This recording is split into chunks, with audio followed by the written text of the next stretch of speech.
Welcome back to another episode of the Bench Mob Ent podcast, the best sports podcast in New Jersey. The Big Four is in the building tonight. CVO, Bernie Mac of sports podcasting, the smoothest podcaster in sports, and of course me, your host, your point guard, the quarterback, moderator, however you want to put it, Mr. Still Not Worried. Fellas, how y'all doing? Better than Dwight. Better than Dwight Howard? I think we're all better than Dwight. We're all better than Dwight Howard and DJ Envy today. Yeah.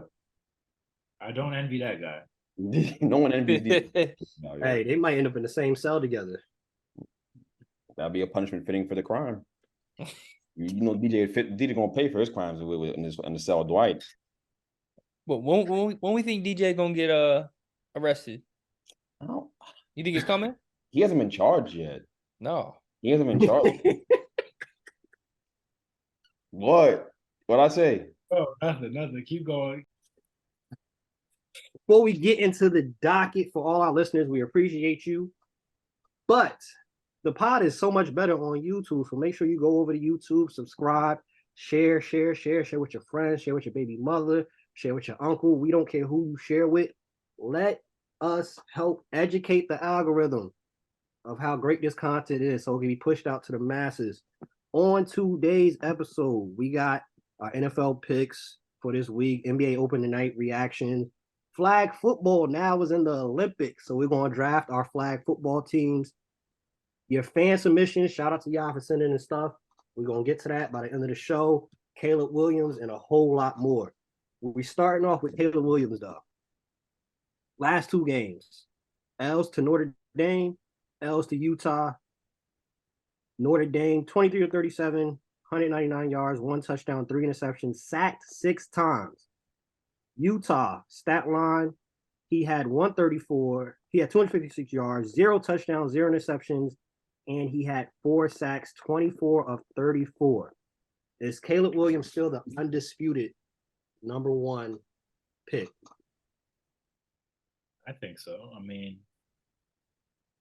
yeah, it's tough when you look at his percentages against like good teams, because in the Pac-12 it's stacked for you to put up numbers. So, but I think when you see him on the field, the talent, the ability to improvise and all that stuff, that's exactly what you want in your quarterback in the NFL right now. So I think off the raw talent and what he's put out there over the last couple of years, I still think he would have to completely bomb the rest of the season for him to not be the like consensus number 1.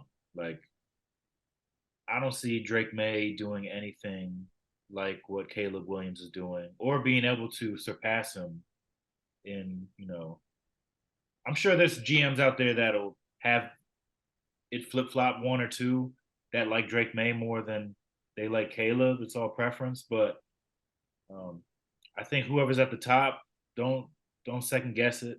Just go with the guy who, the Heisman Trophy reigning champion, Heisman Trophy winner, and call it a day, because he's special. He's special.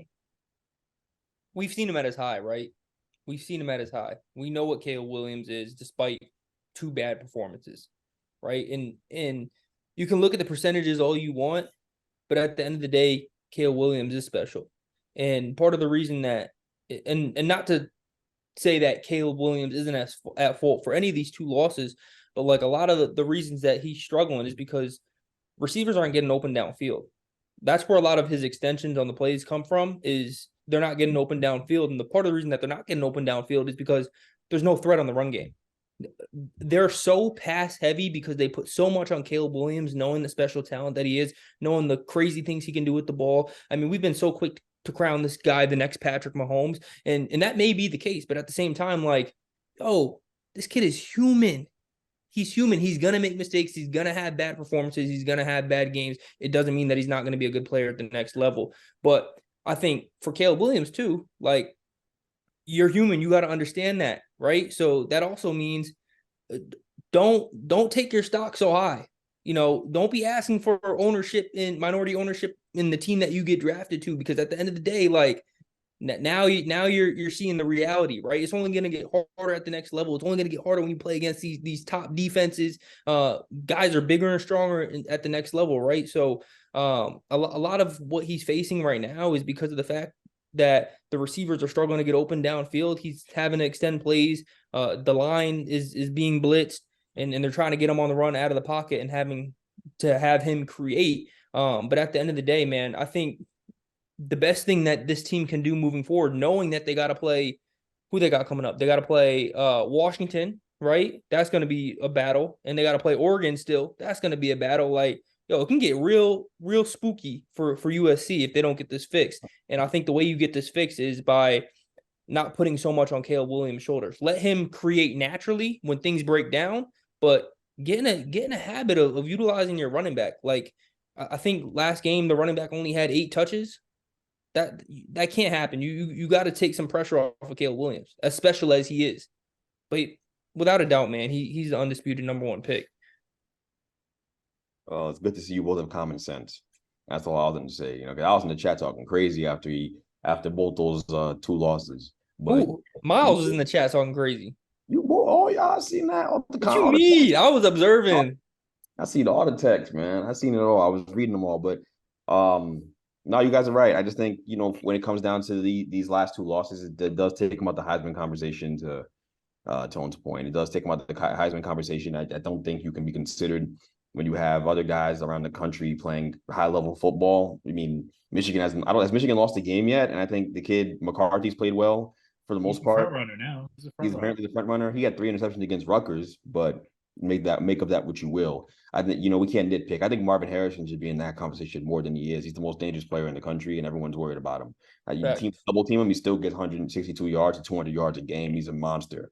And he's the most feared football player in the world right now. I mean, in the country from a college standpoint, anyways. But yeah, Caleb Williams, the talent is just ridiculous. I don't think you can go off of 2 bad games. I think if you really want to be honest about it, you want to see how he reacts to bad games more than he reacts to good games. Because at this point, he had a 20 to 1 touchdown to interception ratio before those bad games. He had barely lost. He took the starting job from what's the albino looking kid's name, Rattler. Took a job from Rattler. He took the job from Rattler, bro, in Oklahoma. So at the end of the day, Miles, I'll send him me right now, bro. But he took the job from Rattler, bro. Yo, it's not facts, but he took the job from Rattler, and then obviously came over to USC, had instant success. So at the end of the day, defense is letting that team down. It's also that defensively they're not holding up, right? They're not doing a great job winning in the trenches, winning on the offensive line and defensive line, and that affects your quarterback no matter how good he is. I try to watch him and see if he can go through all of his progressions on every play. If he can get from 1 to 4 or from whatever 1 to 3, however many receivers there are out there, he passes those tests. He can test every part of the field with his arm. And I'm also going to say this. While I believe that Caleb Williams is undisputed first overall pick and should be, Drake May is going to make some noise here in the conversation. I've heard comparisons to Josh Allen and Ben Roethlisberger with his improbability and his ability to test every part of the field with his arm and throw on the run accurately. He is really, really good. And I think in any other year, we'd be talking about him as the undeniable first overall pick. It's just the fact that he's, in a class of the guy who reminds us all of Patrick Mahomes in a lot of different ways. So it's tough, but he's not going to be a consolation prize for whoever drafts him. He's going to be really, really good in the NFL too. A lot of those abilities I talk about with Caleb Williams, he has them. Getting through all his progressions, testing every part of the field. He just understands how to exploit and attack defenses. He does a really good job. And they're well coached over there at UNC. They're a really good program, good defense. I think they're better than USC, right? I think they beat USC head on if those 2 teams played and matched up. So just something to keep in mind. But I still think Caleb Williams is that guy, even though he won't win a Heisman. He won it last year. You got to win it twice in a row. Now, you mentioned Drake May being compared to Josh Allen. The Bills, another bad loss. They lose to the Patriots. They've lost to the Jaguars, and they've lost to the Jets. in those games that they've lost, Josh Allen is averaging about 2 turnovers to only like a touchdown. That's And me. Yeah. Lions lose to the Ravens 38-6. They lose to the Seahawks in overtime. And the Dolphins lose again. As we know, it's already been talked about. The Dolphins' wins have been against subpar talent for the most part. Dolphins, Bills, Lions. Which one of these teams are fraud? I think the Bills, man. Truly, I think the Bills. I think we're witnessing Josh Allen crumble. Like I really think we're starting to see his downfall, and I don't know what it is, but when you look at him play, and matter of fact, I do know what it is. When I look at Josh Allen play, what I see from Josh Allen is someone that's always looking for the big play, someone that's always looking to extend plays and looking to make the big play downfield rather than taking what the defense gives him. We've talked about this plenty of times with Patrick Mahomes and how he can get greedy sometimes, but the difference is he always finds a way to reel it in and then to exploit what the defense is giving him and then set it up for a big play later down the line, right? With Josh Allen, this past weekend, he got blitzed a ton by the Patriots. Kudos to them. But when that happens, you just got to get the ball out of your hands. He was not dinking and dunking. He was not dropping it off to the running back. He was not hitting the crossing routes. He would immediately panic and try to run his way out of it and then, turn the ball over, throw the ball away downfield. It's just not a good look, especially when you've been a quarterback in this league for many years now. You've been developed, right? There's really no excuses. It's not like we can talk about the same excuses, for Daniel Jones and him, right? They're different tier quarterbacks. But Josh Allen, man, he really needs to get it together in terms of just getting the ball out of his hands quickly. You don't always need the big play downfield, man. Just make the right and smart throw. And that kind of goes to what everyone was saying earlier on the year is like, yo, you don't need to be Superman. You don't. And they were talking about his running abilities, but this is strictly passing. Yo, I'm glad you said that the blitzing point because I was thinking about this over the weekend. Quarterbacks nowadays aren't nearly as smart as they used to be. I feel like these guys are throwing into this thing so fast and throwing into starting jobs so quickly coming out of college that they don't understand how to utilize hot routes and they don't know where the blitz is coming from. I don't know if it's a lack of watching film. I don't know if they're all on Call of Duty like Kyler Murray. We just don't talk about it. I don't know what the situation is, but Daniel Jones is horrible at it, and that's why he was terrible early on this season. I know the line was really bad, but they were getting free rushers, and it was just like there was just no communication there. So it's weird to me how that can happen. But with a guy like Josh Allen, and I think it is a mental thing. He said he's thinking too much. No, I don't think you're thinking enough. I think you're not thinking enough about where that blitz is coming from. You're not watching enough tape. I'm not sure what it is. I want to question the kid's work ethic, but wouldn't you want a hot route to come from the side where the blitz is coming from, so you could chip him on the way out and you could just throw it out there and get a free, get a nice little release for that receiver? I don't know. That's just me, and all I do is play Madden, but I just don't understand how that part isn't clicking for a lot of these young quarterbacks. Like, it doesn't make any sense to me. And Joe Burrow is probably the best guy in the league at that right now. Against the blitz, he's amazing against the blitz. He violates the blitz every single time. He understands where the hot route's going to be. He knows exactly where he's going with the ball. He knows what the defense is trying to do to him. He knows he watched enough tape to understand what they're going to do before they do it. And with Josh Allen, it just feels like that part is missing. It just feels like that part is missing. And yeah, he is always looking for the big play. There's a lot of truth to that as well, but there's also this superhero complex where you're holding on to the ball way too long and you're trying to make something big happen, and you're getting sacked and you're making your offensive line look bad, and we start to have conversations about old lines and all that stuff. I mean, just look at Tyrod Taylor versus Daniel Jones, and I'm sure we'll get there. I don't want to talk about it. I'm sure we're going to get there in a minute because it's probably a conversation. But quarterback play affects sack numbers 100%. It does, and we'll talk about that. It's nuanced, but I just feel like with him, it's a lot of holding onto the ball, trying to make the superhero play all the time, and you don't need to. Miles, real quick, right? So the Dolphins' last 5 wins: Chargers, Patriots, Broncos, Giants, Panthers. None of those teams have more than 2 wins.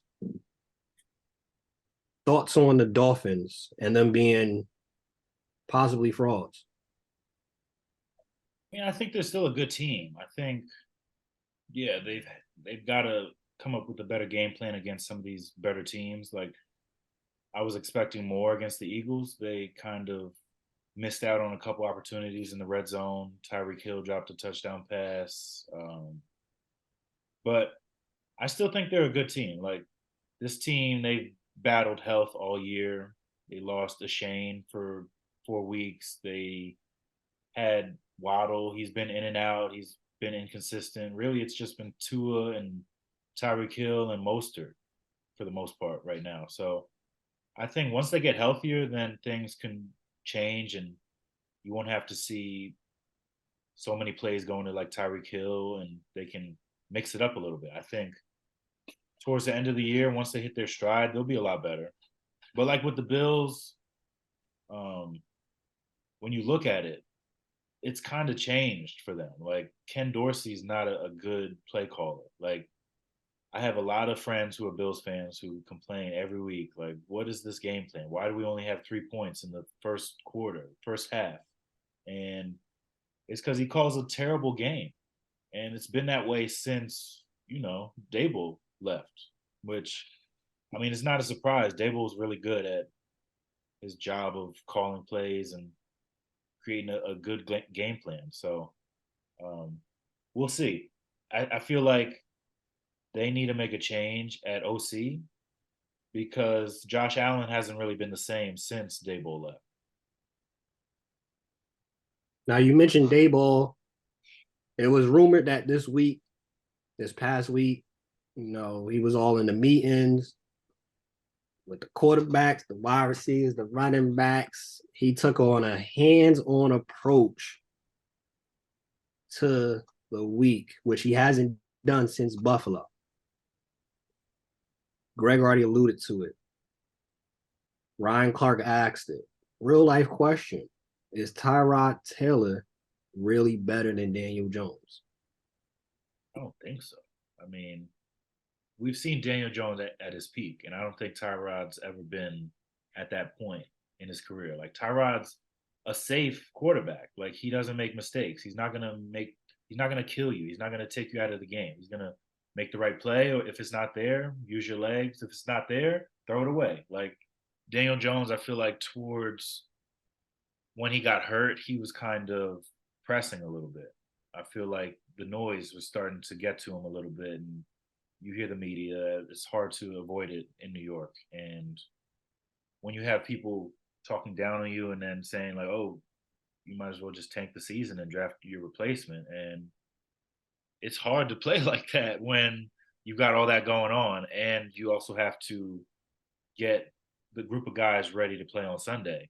And no, like I said, I don't think Tyrod's better than Daniel Jones. Has he played better than him this year? Yeah. But it's like a small sample size. And we're going against what? The Redskins, Commanders, and who's the other team? The Bills. And the Bills, that was a beaten up team. They lost Matt Milano that game, and they lost Tre'Davious White the week before. And it's not even like they put up 30 on the Bills. They scored 14 points. Or they lost 14 to what, 10, 12, something like that. It was 14 to 10. So it's not like he's been lighting it on fire, but he has made this offense look a lot more competitive the last couple of weeks. Like I would have thought that Bills game would have been a blowout. It wasn't.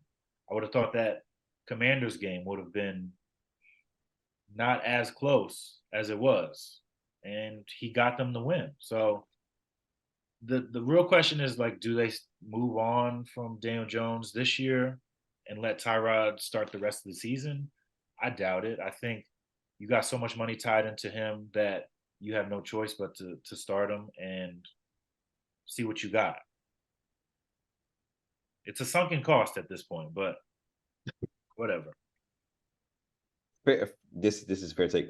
Chris, what about you? Before I even say anything. No, I agree with Miles, man. I think the Giants made their bed when they gave Daniel Jones that extension. You got to rock with him when he comes back, despite how well Tyrod is playing, because the perception is going to be, if you continue to start Tyrod, that means you don't believe in Daniel Jones, right? And we all know in New York, you don't want added noise when there doesn't need to be any added noise, right? Tyrod's playing great. Miles hit on a lot of things. He doesn't tend to make mistakes, right? He doesn't turn the football over. But the only thing that I worry about, and we've seen Daniel Jones at his peak, is Tyrod going to play with the same level of aggression and aggressiveness that Daniel Jones plays with when you absolutely need it, right? Because not scoring any points in the second half, that's not going to get it done all season. They didn't score a single point in the second half of this past game, and while they got the win, it was against the Commanders, who have been getting in their own way all the rest of the past few games of this season. So I think Daniel Jones is going to come back. I think we will see him play better, right? I don't think when I think about Daniel Jones, I think about a smart quarterback who wants to win and play at a high level, right? And I think he doesn't have an ego about him. And I think he's going to take these past few weeks of not playing, right? Resting up, getting healed up and ready for the second half of the season. I think he's going to come back with a real chip on his shoulder to prove people wrong and prove that he was deserving of the money that he got. So I hope that for him. But yeah, Greg, it's all you, man. My two big knocks on Daniel Jones are the fact that he doesn't take advantage of every part of the field when he throws the ball. Something Tyrod Taylor's actually been doing. Tyrod Taylor's been throwing outside the numbers. He's been throwing the ball down the field. He's been throwing the ball over the place. He's been super aggressive. So that's the irony of Miles calling him safe.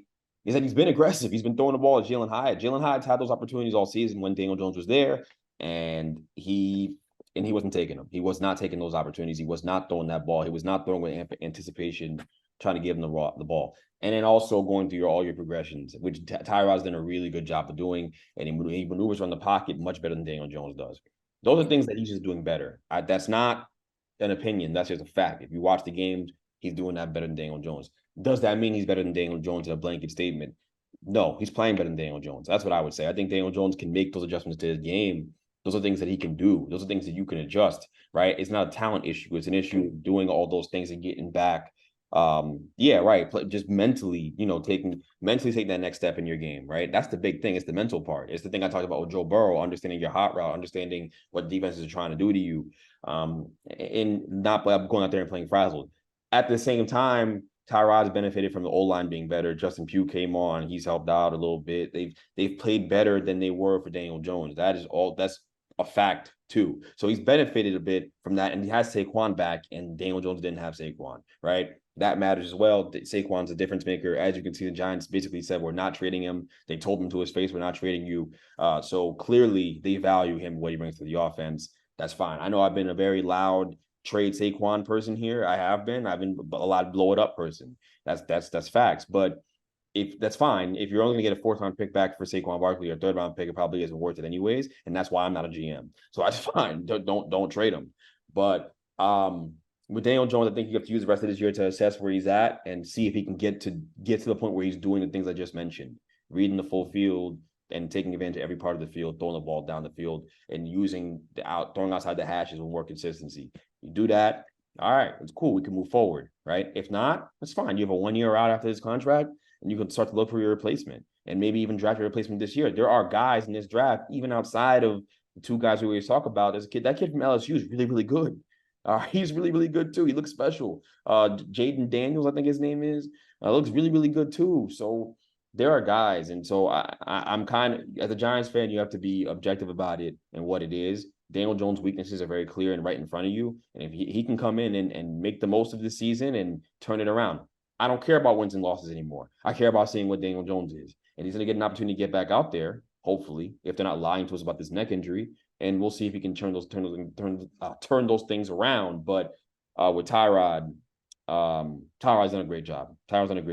I got to give him credit. He's done a great, and I'm rooting for him. And first Black quarterback to ever win a game for the Giants. What a damn shame that is. That's something to be proud of too. That's the funny thing. It was like I thought it was a fake stat, but then I looked it up and I was like, damn, no other Black quarterbacks ever won a game. Geno for that one game, no, and that was about it. Like I can't even think of another Black quarterback for the Giants. I mean, you're a Giants fan, you know more. They had Josh Johnson for a little bit, but he was a backup. He played like in preseason. He barely ever got in. Eli was there at the time. Eli never got hurt, so. It's just been that they've had some real durable white dudes over the years that have been in there, not allowing to get in. There was a Josh Freeman moment a few years ago, I think 2013 or 2014. Josh Freeman got in as a backup for it, but they were getting blown out, so he wasn't going to win that game. They have not had a Black quarterback. I hope that changes in the future. It'd probably mean that things went the way I think they might go, but It's not that I don't believe in Daniel Jones anymore. I just think those things have to change, and that's a hard thing to ask someone to change mid-season. You know, that's a lot. So those adjustments have to happen, or else he's at the franchise quarterback of this team. I think that's that simple. But he is talented and has all the talent and ability. But oh well, what it coulda, shoulda, right? I think the point what you're saying though, regardless of the fact, even if he does make those adjustments, you're thinking of this aspect too. Like honestly, with those adjustments, Caleb Williams probably still is better now. Oh, 100%. Yeah, he'll do that. If you Yeah. could get Caleb Williams, I completely is like you said, it's no even it's not even like you being a Giants fan, like, yo, I'm giving up on Daniel Jones. Caleb Williams. If Caleb Williams is there and there's a possibility for us to get Caleb Williams, I'm sorry, Daniel. Is you Drake can't may take too. any, Drake may Drake too. may too. You can't take any offense to it. No. You're not on their level. Respectfully, you're not on their level. Oh, best believe if that in that situation, Joe Shane gonna stand on business, like Drewski said. He gonna stand on business and take it. I'm standing on business. You're week 8, the battle for the tri-state Super Bowl, Jets, Giants. Now, Chris wasn't on last week. Miles was talking cash crazy, saying he could not wait till the bye was over because they was going to smoke the Giants. Oh, yeah, he did say that. Yeah. How do y'all feel this game is going to go? If he said smoke, you gonna stand on business? Stand on business, I've Miles. been standing on business. Y'all Y'all got nothing for this defense, so that's all I'm gonna say. got nothing for the defense. Okay. So Okay. we did the Jalen Hurts. You think Tyrod on that level? It's not even about that. So here's no. Here's what it's about for me. Here's what it's about for me. Since he want to talk all this, You're gonna be Mr. Safe on Sunday. Here's what it's Turn it over. Here's what it'll be. I'm not at the offensive part. They're going to struggle. The Jets are one of the best defenses in football. By the way, we should talk about that because the Browns are probably the best defense in football. We just don't talk about it. They're the best. They're the best. They only allow 200 yards a game. It's ridiculous. I don't know how they give 30 points to the Colts. So I guess there's some questions there, but they are incredible. And the Steelers are amazing too. But Giants. Hold on. Let me finish my thought. So with this game here, I think about it from the lens of how do we annoy and affect Zach Wilson, which shouldn't be hard. The guy can barely get out of bed without tripping over himself in the morning. So I think that with a guy like Zach Wilson and the way this defense has been playing, Okereke and Dexter Williams, they got injuries in their offensive line too. It ain't like their offensive line is a steel curtain and we can't get through it. It ain't like that. Like the Giants are gonna have an opportunity to affect this game, make this game really ugly defensively. I think it's going to be a very ugly game. I think it's going to be a close game. I think it's going to be just a defensive slugfest. We're going to both be making plays on both sides. Zach Wilson, yeah, funny as hell. Zach Wilson is not someone that can't be bothered or can't be affected. That's what I'm being honest about that. He can't be, and I think Miles knows this very well. So with the way our defense is playing, it's going to be a tough one. I don't think it's going to be some game where any team gets blown out. I don't expect that. Teams will be punting for field position all game. I expect that to be the case. I just do. I don't think that the Jets are going to be running the field, running the ball all over the place and scoring on the Giants left and right. I don't believe that. I think the Giants are going to, the way our defense is playing, they're peaking at the right time, and this is going to be a very close game. And Tyrod can make some plays now. Tyrod can make some plays. So I'm excited about this football game. I think it's, flip a coin. You know how I say division games, you don't know how it's going to go? This might as well be a division game. They play in the same building. They don't like each other. It's a rivalry game. And the Giants are playing better football right now. They could be adding Andrew Thomas back to the offensive line. JMS is coming back at center. They're going to get healthier on that O-line that's already been playing better as it is. So I know that pass rush is great. It's a great pass rush. But they have Saquon back. Waller's playing better. I just expect them to be competitive in this football game. And the Jets to be the favorite, sure. But I'm looking at it as a coin flip type of game. I don't think that it's going to be something that's ugly or the Giants are getting drubbed by the Jets. That's not going to happen. The Jets are not going to beat anybody that way. They're not a good enough offensive team to do that. They're not drubbing anyone. If you had Aaron Rodgers in this game, fine. They're getting smoked. You have Zach Wilson. Calm down. All right, Zach Wilson about my height. I've seen him at Dixie today. Pause. So relax. That's all I'm saying. You saw him where? Yeah, whatever. Nigga. I'm kidding. So I hear what you're saying, but all valid points. No, you make good points. But at the same time, I don't think you guys are going to score that much. I think you guys are going to have a hard time moving it, honestly. if I'm being for real, like our pass rush, the strength, you're not gonna be able to run it because our run defense has been a lot more competitive the last couple weeks. That's why the Eagles couldn't run it last week. They had to go straight Patrick Mahomes on them because they couldn't run the ball. So I think Saquon's going to struggle a little bit. I think your best bet is to have, Tyrod rolling out and getting out of the pocket and making plays that way. But we're getting Sauce back. We're getting DJ Reed back. Like we didn't even have them when we beat the Eagles. So you in for one. I'm telling you. You're welcome to watch it at the crib too. I think. Hey, the personal invite is crazy. But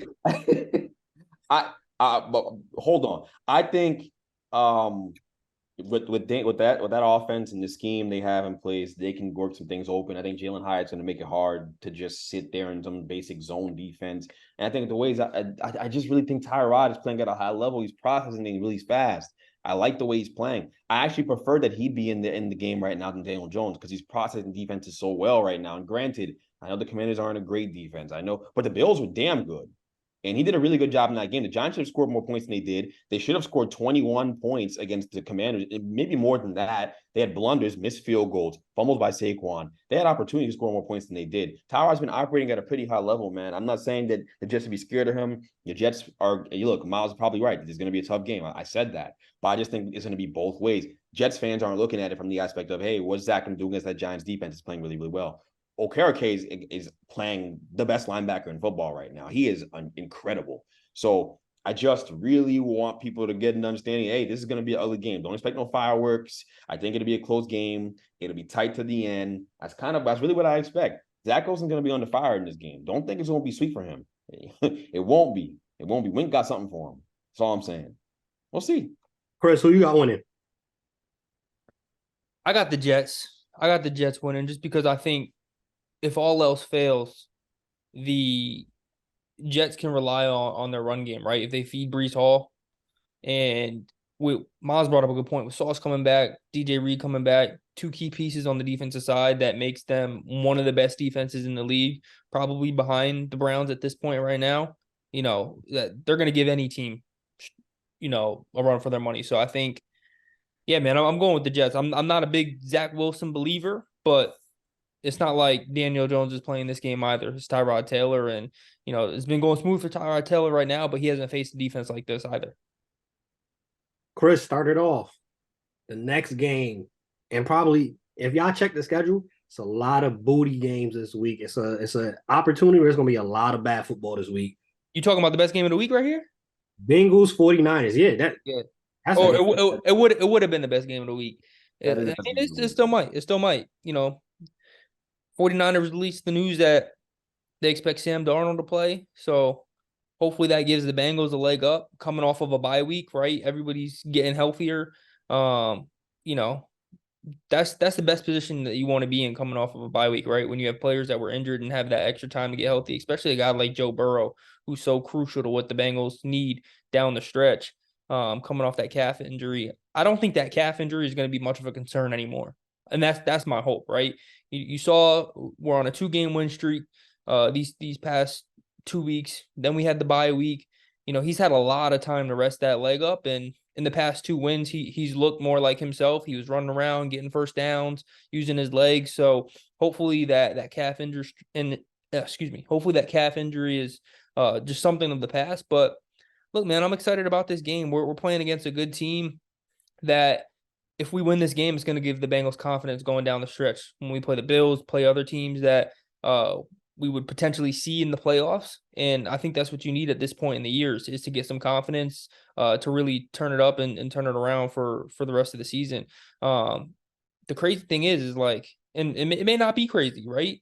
But no one's talking about the Bengals making a deep run in the playoffs. The teams that you hear, the Eagles, the 49ers, the Chiefs, the Dolphins, it ends there, right? Those are the teams that are talked about to win the Super Bowl this year.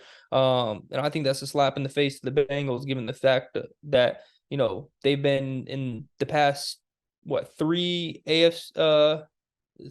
championship games, AFC championship games, right?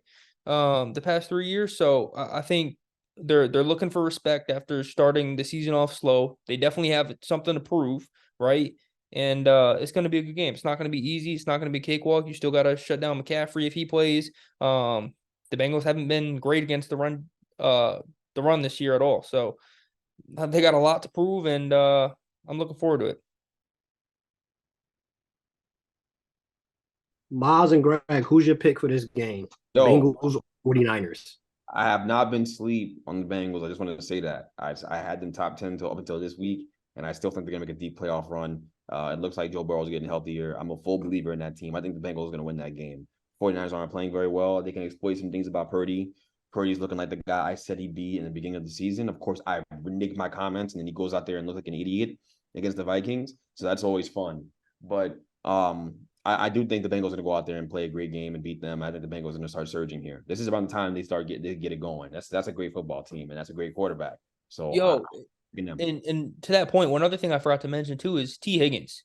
T. Higgins has not looked like himself at all this year. He's been dropping balls. He's been getting multiple offensive pass interference calls. I think he probably really took all that, under assessment these past few weeks, and he's been dealing with a rib injury. Hopefully that had a chance to get healthy, but I think we'll start to see him step it up too. I mean, he's a dominant.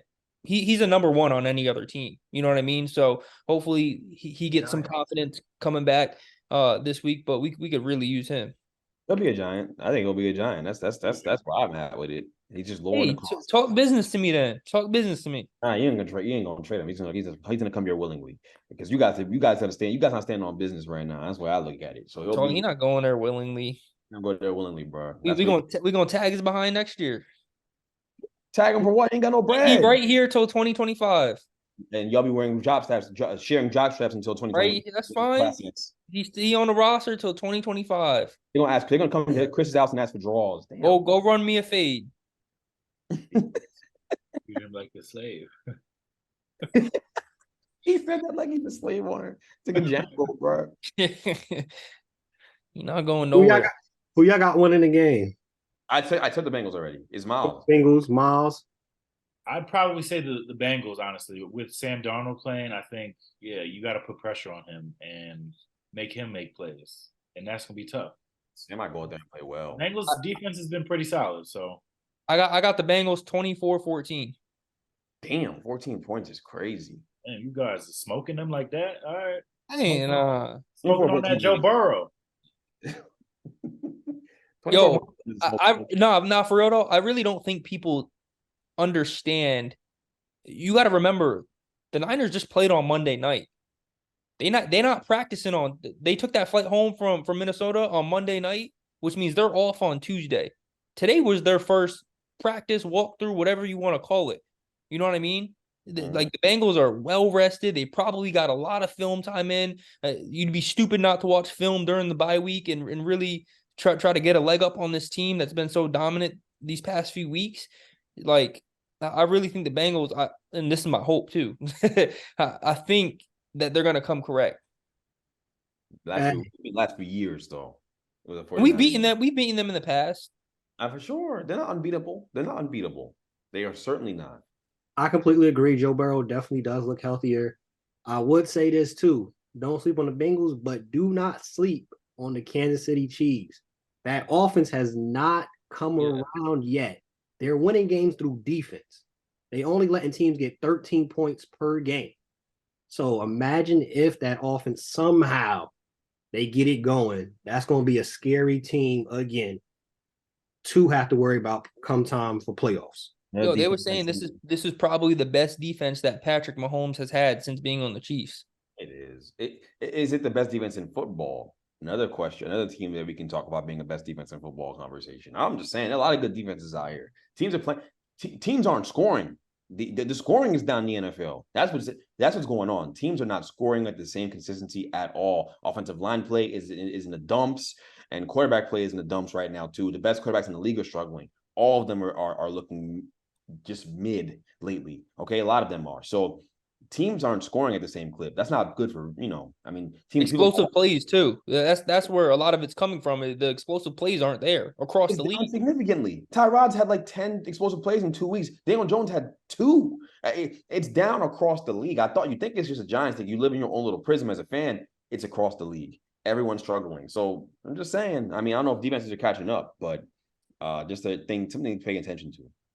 Definitely, you mentioned Browns, Jets, Chiefs. The biggest difference for both of those other teams is they don't have Patrick Mahomes. So the Browns, we see they've been playing lockup defense pretty much the whole season, but they've been having to rely on Deshaun Cosby and PJ Walker III. Sean Cosby.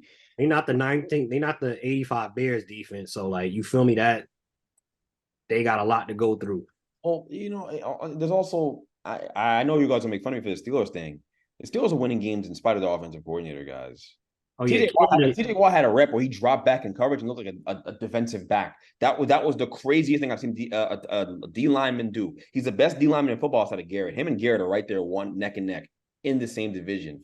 That defense is really, really, really good. They're winning in spite of a guy who can't coach running their offense. I'm telling you, man. Like it's unbelievable week to week. It's not about Pickett. It's not about Pickens. It's them. It's the defense. Hey, prayers out to Ariana and the rest of the Steeler Nation, because the way the organization is ran, they're not going to fire Matt Canada. They never do. They never do in-season fires, and they know that Joker needs to be fired. Flag football now is going to be in the Olympics, which is the wildest thing. That is going to be in the Olympics now. We've seen all the tweets. We've seen all the funny videos. Joker's running it back and then having to deal with Hamas and all of that. We've seen it. We're going to draft our fantasy team based off of the players that are in the NFL right now, because the NFL is already rumored of telling players, Jay Jettas, telling all of them, hey, we want y'all to go over there in the Olympics to play. They're not trying to send the people from Kmart and Target and the people that's playing in the NJCU league. They want to send their top tier talent over there. We're going to draft quarterback, running back, 2 wide receivers, 2 DBs, and 2 safeties. Starting off, Chris gets the first overall pick. Who are you taking at court? Well, let me not say quarterback. You could take a wide receiver. Who's your first overall pick? My first overall pick. Cam Newton. Dwight Howard. That's like Now we talk about people that have a job. We talk about people that have a job currently in the NFL. Hey, let me get that boy. What's that boy's name? That rock number 15, red and white. I think he played for the Chiefs. Let me get him. Holmes. Miles, your go. I'm gonna take Tyreek. Woo, that's a nice one. Tyreek. Greg, your pick. Next best quarterback in football. I'll go Joe Burrow at quarterback. Someone to give the ball. Someone to get the ball out to the guys. Hey, you leaving a lot of players out there. I mean, I'm going quarterback first. You got to get the ball to these guys. I'm out. You can't run the ball in flag football. You got to throw it. I thought you was gonna go Daniel Jones, but whatever, nigga. Not first overall, second maybe. Shut up. My pick, I'm going with Jay Herbo. Okay. I like that. Back to Chris. let me get Jay Jettas. All right. I'm gonna have the best squad, y'all. It's over for y'all. Miles, who's your pick?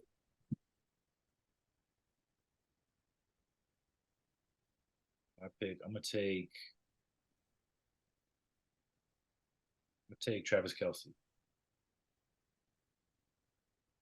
That's gonna be your wide receiver too. Yeah, It's gonna be his wide receiver 1. big body. Hey, You don't got a quarterback yet. Greg, that's your pick. Yeah, he's That's like- foolish. He gonna go Kenny Pickett. Yeah, right. At that point, he didn't have to. I'm gonna go Stephon Diggs. You're wilding. Who am I leaving out there? But that's better than. There's not many guys better than Stephon Diggs at the wide receiver. Chase is still out. Jamar Chase. Stephon Diggs is better than him.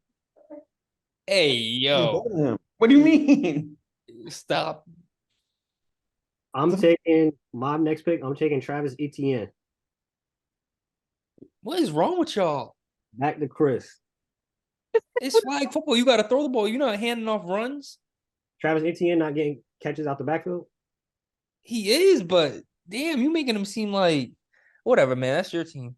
Give me Jamar Chase, and you better post this too. Let the people vote. Oh, we're gonna post it. I know you'll find a way to make sure that Stephon Diggs versus Jamar Chase makes it onto the internet. On the web. I think Stephon Diggs is better though. That's just me. Oh wait. Just for clarity. Just for clarity. So you're saying right now, currently today, you would take Diggs over Chase. Diggs is a better wide receiver than Chase. In a real league, I'm talking about the NFL, not flag. Like I think he's a more technically sound receiver than Jamar Chase is. I do. I think he's a better route runner. Stephon Diggs is great. Great player. So is Jamar Chase. Look, he may be a better route runner, and he may that may be fine, but you can do way more with Jamar Chase. And I think Stephon Diggs just stretches the field too. He gets the vertical, and he's not as explosive, sure, but that's never really been his game. I mean, that's been his game. He does everything. That guy's really, really good. Look, I think he's one of the best wide receivers in the league. You're talking about two of the best. You're nitpicking. And Yeah. you can go the way I guess. It's preference. It's preference at that point. Still got to pick. You only what? Who's picking me? No, Wow. I still got to pick. Y'all talking over my pick. Whatever, man. You go ahead. Pick Garrett Wilson and come on. Go ahead and pick like a Brees Hall or something. Nah. You Christian. thought about it. That's crazy. Who? CMC. That's a good pick. Greg, your pick now. Who I got so far? I got Burrow and Diggs. how many receivers? How many receivers we get? 2 receivers, 1 running back. I'm gonna go with Devontae Adams. Devontae Adams with Diggs and Burrow. I'm going AJ Brown. Good. Now it's back to Chris. Saquon. That's cute. You gonna sprain his ankle in the first? Yo, listen, y'all teams are getting smoked by my team, bro. Y'all teams are getting smoked. Like Saquon not durable enough to run do some bombs. Bro, we talk about there we go. Oh man. Hey, boss, it's your pick. Oh, shoot. With my next pick, I'm gonna take Jalen Hurts, honestly. Oh, we should have saw that coming. Yeah. He knew he could wait for Jalen Hurts. None of y'all was gonna take him. He knew what he was doing. Wait, yeah, man. Oh, that's funny. Greg, your pick. Let me get Kittle. Lamar at running back. Wait, yo, do I get a tight end or do I not get a tight end? Ooh. That's Oh, two okay, receivers, then- but I took Kelsey as my receiver. That makes sense. Okay, forget it. Running back. You can start on defense if you want. Okay, defense. Let me get because running back's not that important. Let me get Sauce Gardner. Ooh. You mother.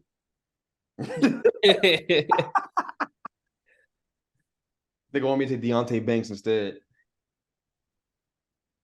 My pick, I'm going with Darius Slay. Damn you. He's all right. It's me? Yeah, it's back to you. All right. Who do I got and what do I still need? So you got Pat Mahomes, Saquon, Jay Jettis, Jamar Chase. You're starting on defense. 2 DBs, 2 safeties. Let me get Jair Alexander. Jair Alexander. Take Pat Surtain. Pat Surtain. All right. Damn, you want to get score 70 on, huh? That's not his fault. Hey, Greg, back to you. Let me get I'm just blanking right now for whatever reason. You take Bijan. I know you don't like mustard, but Bijan is on the board. Bijan is on the board. I'll take Bijan. I'll take Bijan running back. I'll go back running back. I like that. You letting Miles pick for you? That's Nah, I fine. think that was a good pick. I did that. I wasn't thinking about. I was thinking about DBs. I wasn't even thinking about running back. But yeah, Bijan's a good pick. I need another wide receiver. I'm going to go. Sheesh. Let me get Amon-Ra St. Brown. I like it. If that won't be the Back to Chris. Um, We need another DB and two safeties. Another DB and two safeties. So top DBs taken off are Sauce. Jair, Slay. Darius Slay, and Pat Surtain. Okay. Let me get Minka Fitzpatrick.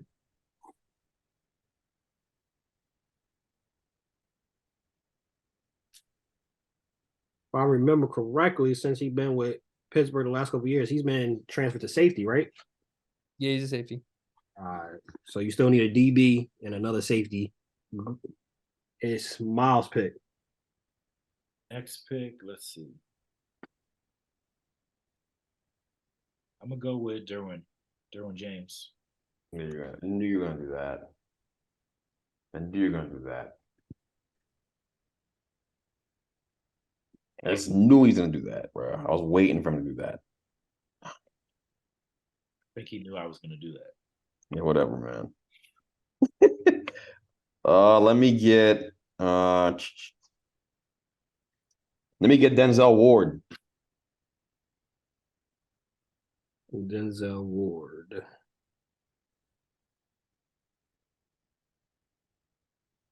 I'm going with Trayvon Diggs. Hmm. Do it, but Why did not get that reaction from you, but not Denzel Ward? I don't get that part. Denzel Ward better than him. You talking about me? Yeah, you talking about some like Aunt Jemima, nigga. hey, He's like Uncle. Wait, so you're saying Denzel Ward is better than Trayvon Diggs? Yes, I think so. I think so. Yes, 100%. Donovan Mitchell just got hurt, by the way. did bad? Ankle injury. He seems to be okay. He's getting up now. Built like a tank. Chris, you go. Oh, I need a safety and corner, right? You need a safety in a corner. Let me get DJ Reed. That's crazy. He's not even top 10. Well, he is. He's He is top top 10. 10. It was him or JC Horn. Oh, all right. Gotta scrap the board. I'm gonna take Marshawn Lattimore. He is incredible. That is a guy right there. I mean, he's no Denzel Ward, but damn. Get it? We get it. Here go, Greg. Yeah, I gotta go safeties now. I know that. I know he took Derwin James, it bothered me. I was looking to go with a guy like that. Hmm.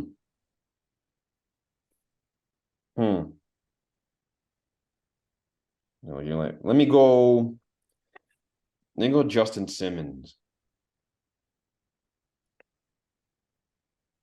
I'm going Tyrann Mathieu. Honey Badger. Chris, you go. You got Jesse Bates, who's having a great year for the Falcons. That's a good pick. That's how I meant to say. I always have those light skinned niggas all the time. Yeah, one. Your pick. They look the same, bro. I thought I was picking Jesse Bates. No, I really did. all right. Wow. I'm gonna go with the newest Eagle, the most recent trade. No, you're an Eagles fan. It makes me sick, yo. Kevin Byard. Get out of here, son. My yard. Miles, you got Eagles memorabilia in your crib? He does, yo. His sister I worked for got Eagles. I got Jets. If it's free, It's for me. it's for me. Nah, you couldn't give me free Cowboy stuff. I'm not taking it from you. Man, you missing out then. You don't stand on no principle. You don't stand on business, bro. So if you got free tickets to Pusha T, you're not gonna go? What, because I'm a Drake guy? Like, first of all, I just don't care about Pusha T's music. I'm just not going, period. I'm gonna stand on business for Drake. I'm not going to the concert. Oh my God. Is it me now? Yeah, you got your last pick. Antoine Winfield, safety. Antoine Winfield Jr. Let's go Antoine Winfield, man. End off the drive. I'm gonna go with Jordan Poyer. That's a good player. It's a good player. Now, as y'all know, basketball is back. We're gonna end off the show with this. Overnight night, Lakers lose. Obviously, AD is still a child of Nikola Jokic. That's his father. And then the Suns, they struggle, but they still end up beating the Golden State Warriors, who actually struggled too. Went 10 for 48, something like that from 3-point. D-Book did his thing. What was y'all takeaways from opening night? Well, the Nuggets are stacked. They got a really deep team still. So I think when it's all said and done, they should still be the favorites in the West. You got Joker. He looked unstoppable. Like AD, he was all of our picks for defensive player of the year. He can't D Jokic. Like that's a mismatch. And like when you look, if I saw him in a pickup game, those two guys, I'd be like, all right, do it with the unibrow. You're gonna cook him, right? But that's not the case in the NBA. Like Jokic is just different. And then they got nice bench pieces too. Like Braun is coming into his own. They drafted that kid out of Gonzaga who's gonna feel like be a nice piece as the year goes on. And they still got Aaron Gordon, which that was a really good trade. He's a guy who brings energy, runs the floor, and you still got Jamal Murray. So I like that. And then for the Lakers, I mean, finding out after the game that Braun is going to be on a minutes restriction and all that. I mean, I get it. He's like pushing 39, but damn, I like was not expecting that to like come out so soon. And I'm sure there'll be games where they push him over like towards 40 minutes where, you got to get a win. But if he's not playing that many minutes, that's going to put a lot more on AD's shoulders. And that's not what, after last night, I don't know if I want to put too much on his shoulders. Like Bron's been telling him, this is your team for like 3 years now since COVID. And he's almost like, nah, I don't know about that, bro. But we'll see. It was the first game. It's hard to like judge the trajectory of the Lakers off this one game. But Taurean Prince, I like the way he played last night. He was giving good minutes, starting wise. D'Lo, we need more from you, D'Lo. And then, yeah, that's what I got. The Lakers need less D'Lo in big games and more Austin Reeves in big games. I'm not sure. I think from what I understand, D'Lo played more than he did. So that's problem number one. The problem number two is obviously the AD problem. The AD problem is the biggest problem the Lakers have. If he's just not going to be dominant because they're throwing double teams at him and he's not attacking doubles, he's not, just being aggressive off the catch, which he just too often falls into that lull. It's not going anywhere fast. And the problem is, while they've made their roster deep, and I like the roster a lot, it always has on AD's productivity. 0 points in the second half, and then giving the excuse after the game that you just saw doubles coming, you were trying to make the right basketball play every single time. There are times where they make the right basketball play. There are times to pass out of a double team for sure. But as a player that great with that kind of gravity that AD has, you've got to be attacking doubles. You've got to be looking to split doubles. You've got to force the issue. Doesn't mean you're taking charge. You're creating charges, opportunities for the teams, but you're being smart. You're shifting away from the defense, getting to your shots. And we know he can do it because I promise you, when they play the next game, he'll have 40. It's a roller coaster ride with him. It is. And so That's what it boils down to with the Lakers. It's going to be about his play. I think they're going to be fine. But if AD is going to continue to be inconsistent, you've got to really consider, again, we talk about all the time on this podcast, trade options. You either got to go all in with the stars thing, like Phoenix did, and look to make a trade for a star at some point when the opportunity presents itself, or you look to move on from a guy like AD and pair him with another star. I think the opportunity the Lakers are going to have down the stretch of the season is going to be with the Bulls, because the Bulls are going to probably be middling, not be that great. They'll be okay, and they'll be looking to ship off some parts. And a guy like Zach LaVine or a guy like DeMar DeRozan will come available, and you can make a move for a guy like that with some of the salary you have, maybe some second rounders.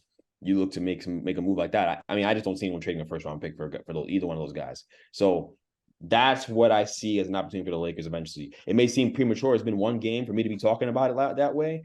But if AD is going to be on this roller coaster ride, you can't rely on him in the playoffs. And LeBron can't overexert himself. The minutes restriction makes sense, but you've got to time it up the right way. You can't, if Darvin Ham can't take him out of the game when they're on a run, it's 94-90, you're taking him out the game because of your minutes restriction. No. You keep the momentum going. You let him play through it. And by the way, LeBron's not going for this.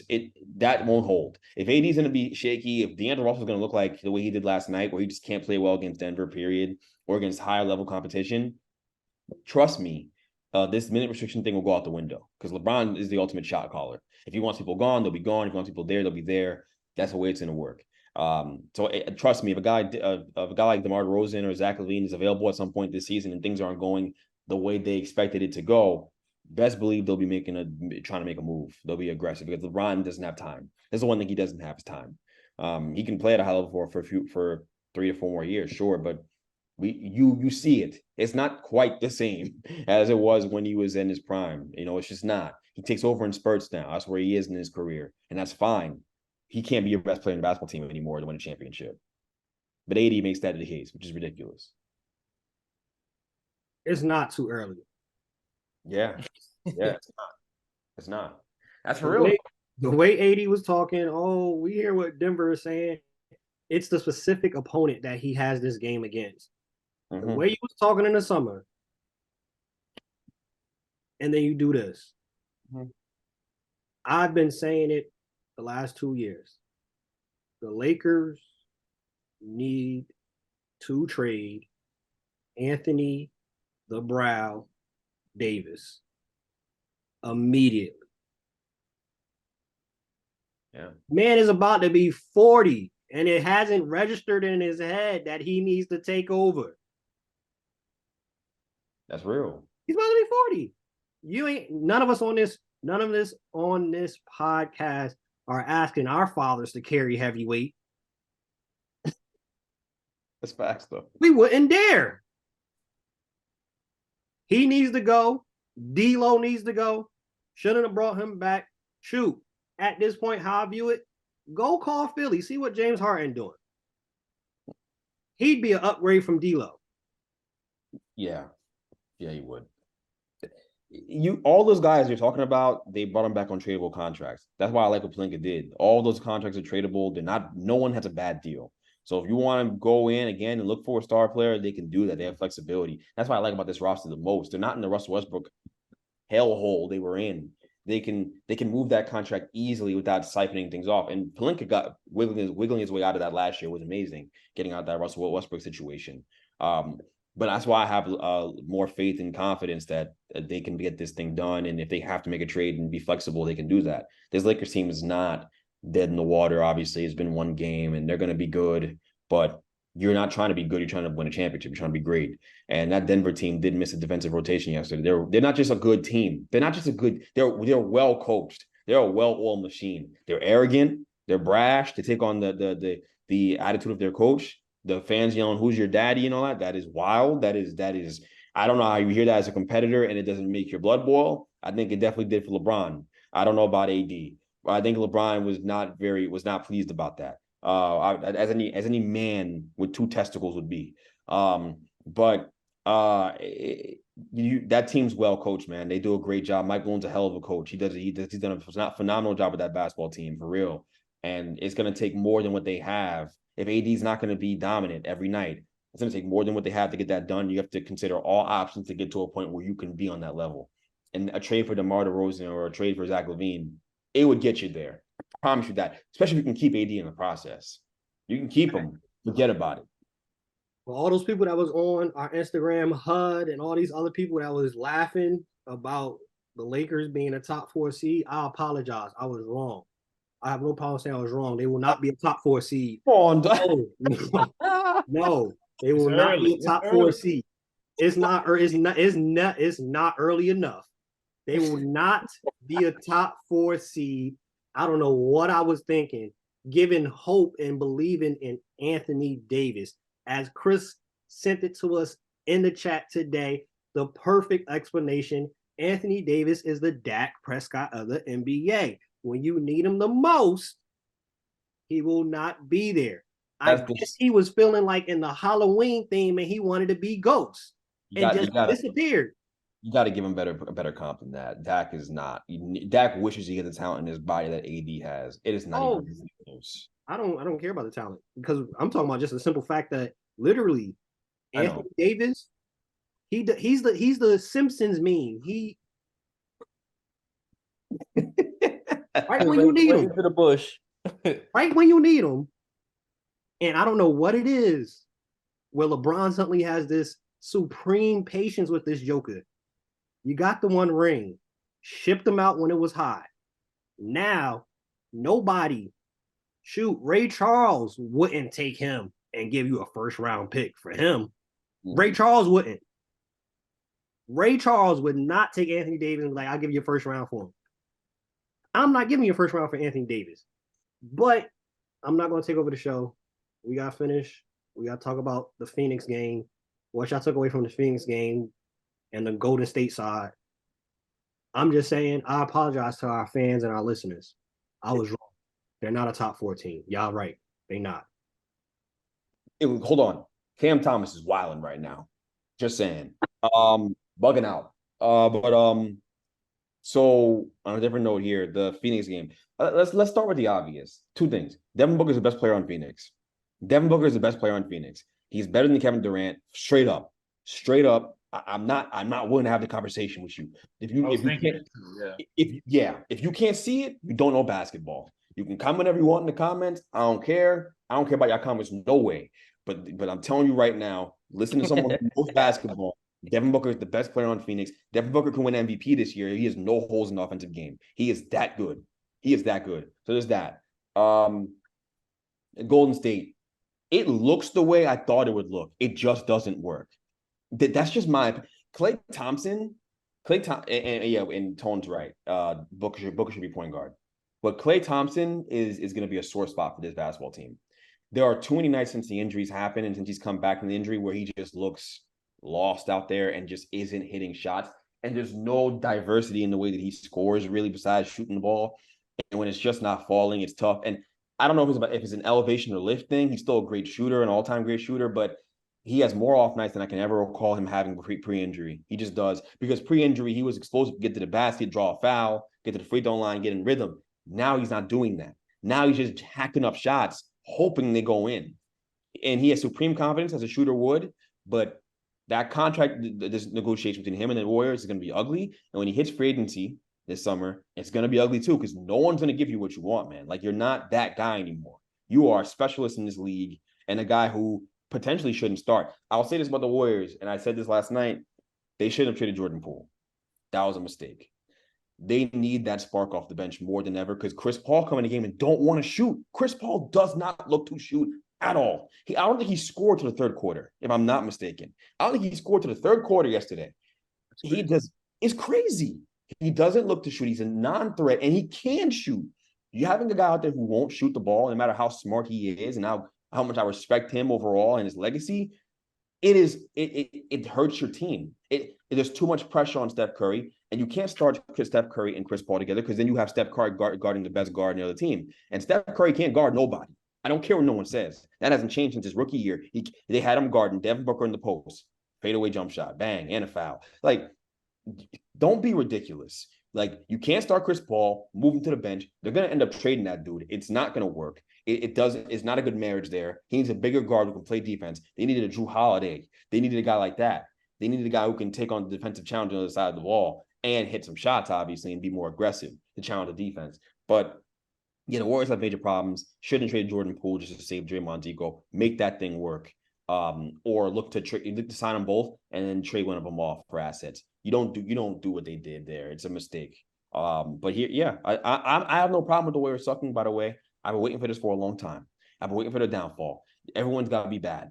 Everyone gets turned up being a bad basketball team, a bad team in sports, and it's their turn right now. I didn't talk any Phoenix. I know that. But Devin Booker play point guard. He has to. He's the most natural fit at point guard. Bradley Beal having back issues already is kind of my point about super teams. You just don't know how it's going to go. You can't predict injuries. You can't predict how the season's going to go. And KD's just a walk. You're just waiting for it. You're just waiting for it. Once a year, he gets a little sabbatical to go away and do whatever he does. So you're going to take his 1 to 2 months sabbatical in the middle of the season at some point. And I'm waiting for that too. But Devin Booker has a chance to win MVP. He's that special. On the Warriors side, before we close out, right, and we do the little fan thing real quick, I do like Chris Paul on the simple fact of the young players. Kuminga and Moody look the best that they ever looked in a Warriors jersey ever, and that's because of Chris Paul. I think, to your point, he did not really look to shoot, but he knew if he looked to shoot, Kuminga would have been a non-factor, which he still had a lot of those boneheaded plays, 5 fouls. He had the offensive fouls. He missed 2 key free throws. 2 key free throws he missed. They would have went up. And then Moses Moody looked the best that he looked ever with Chris Paul being the point guard. So I think that aspect, it worked. That part was good.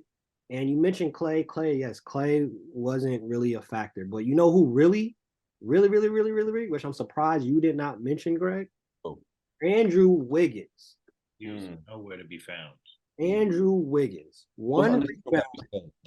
With Draymond not playing, 1 rebound. Phoenix had about 14 offensive rebounds. And a lot of the time, who was down there? Andrew Wiggins. Phoenix out-hustled them. Phoenix didn't play some perfect game. Outside of D-Book, nobody else really played good for Phoenix. Andrew Wiggins was completely missing. If he doesn't pick his game up, regardless, Chris Paul, Draymond comes back, the season's going to be a wash because Andrew Wiggins has to play at that same level that he played that finals trip, which, if we be honest, same thing with AD. He has not played the same since he got that ring. Yo, what's the knock on Andrew Wiggins? The second you get to rely on him more in a more expanded role like you did in Minnesota, he'd shrink. It was easy for him to fit in and be the 4th guy you had to worry about in the roster, or 3rd guy. Jordan Poole was cooking in that championship run. Again, why they miss Jordan Poole, another guy defenses have to worry about. You have less people with the defenses have to worry about now. Kuminga's not really a guy that he'll have some good games. He's talented, but he's young. He's gonna do dumb stuff. He plays the way he looks. And y'all know what I mean. If you know me, you know what I'm saying. But you know what I mean? Like it's a tough situation for Golden State guys. It really is. I mean, if you're relying on Wiggins to give you more output on a nightly basis, I'm sorry, you're not going to be a great basketball team. That's just we've seen the movie before. We know we can't rely on that guy. We know that. We know what he is. All right, like so we can't act like it's a surprise now he's not playing well. And I don't think either one of you guys is surprised. I'm just saying, in general, Oh yeah, not surprised, but it's a game where Draymond's not there. Yeah. 1 rebound. Come on, man. That's terrible. Fan submission. IG name Rish_Ru. His submission, his take was Victor Wembanyama will win Rookie of the Year and Defensive Player of the Year. That's crazy. It's crazy. Both year 1, DPOY and Rookie of the Year. I do think he'll win Rookie of the Year, but He'll- to say he'll win Defensive Player of the Year, I don't think so. I think he's going to face a lot of bigger bodies, and he's going to have to adjust to that. So, yeah, it looked good in preseason, him blocking and jumping out on the wing, blocking guys, but I don't think it's going to happen right away. The same thing to say is what Miles said, that it's likely not to happen. But let me get back to it tonight. If he blocked Kyrie more than twice, I'm going with you. I'm with you on it. I'm on the train. Yo, Kyrie in for a rough night. He gonna spike it right back into his forehead, Joe. He's gonna come out thinking vaccines are a good thing.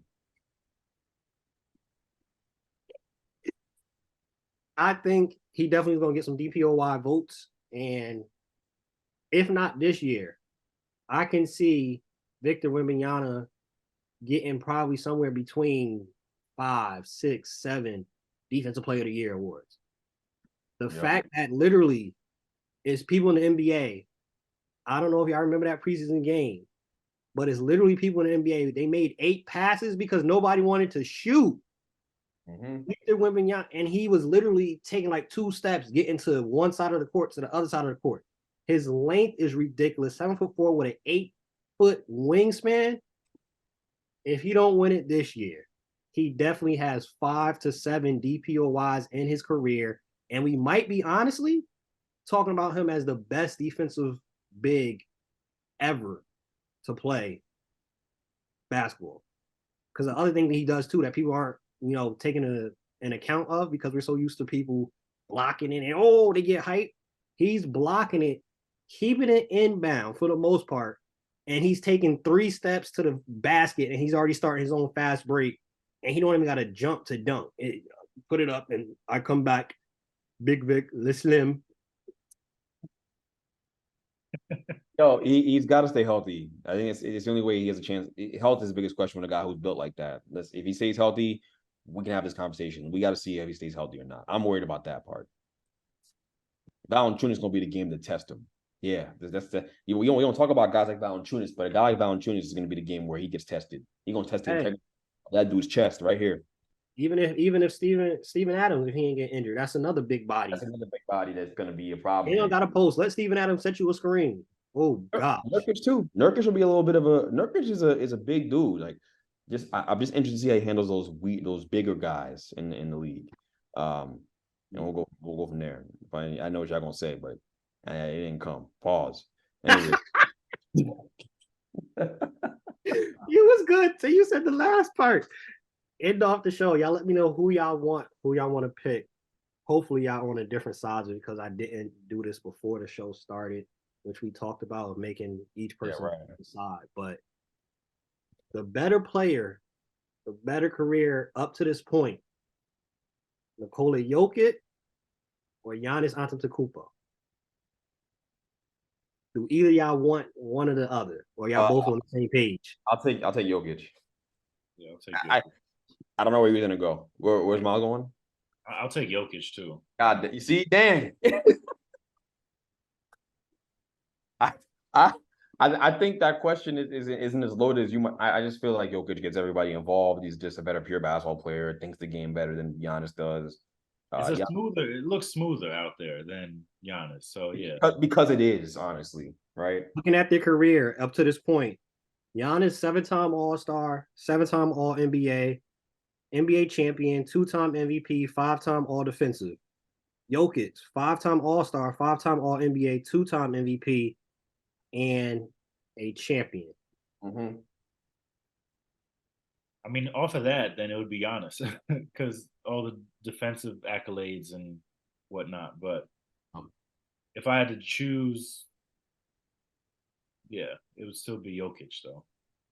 I gotta take Jokic again. I just think his impact in the game from a passing standpoint, what he does, and he's not a defensive complete liability anymore. Clearly, clearly AD can't take advantage of him. So maybe he's not. I know they were sending doubles. To be fair, he can't. He still can't guard a dude like that. But he certainly his pick and roll defense has a lot to be desired. He's big and fat and slow. But in spite of all those things, offensively, his game, he's such a highly efficient player. And he's going to age so well because of the way he plays that you got to go Jokic. Jokic is the best player in the world. He is. Giannis's reign as best player in the world was short. It was short. It wasn't that long. It might have been a year and a half tops. And some people disagree with me about that. Maybe that's your big debate right there. But a guy like Jokic, his reigns he's gonna be the best player in the world for a long time. That's just unless Wembanyama is an alien and has ACLs made of steel. I think this guy's gonna be the best player in the world for a long time. Let me see if y'all agree on this one, and we close out. Better prime, Tyreek Hill or Antonio Brown? Tyreek. I'm gonna say Tyreek, even though Antonio Brown was elite. I think his last full season he had 15 touchdown catches. So, and that was 3 years ago.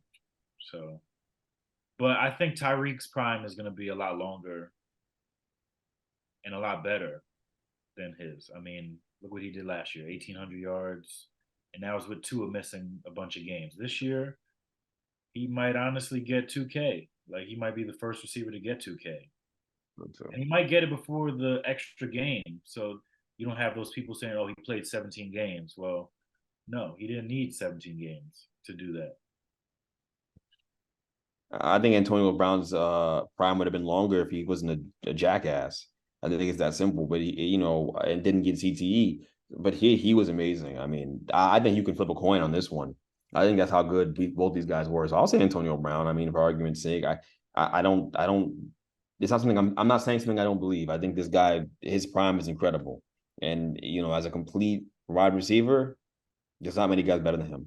He was going over the top, burning defenses, and he was also route running and making plays that way. So I just really think that there's a good chance. I mean, when you look at his career in its totality, there aren't many guys that have been a better, more complete wide receiver than Antonio Brown. And at his peak, there was nothing you could do with him. Like, there was nothing. There was no one that could cover him. You know what I mean? So when you're that good at the position, and he was also punt returning and being explosive there, and I know Tyreek can do the same thing.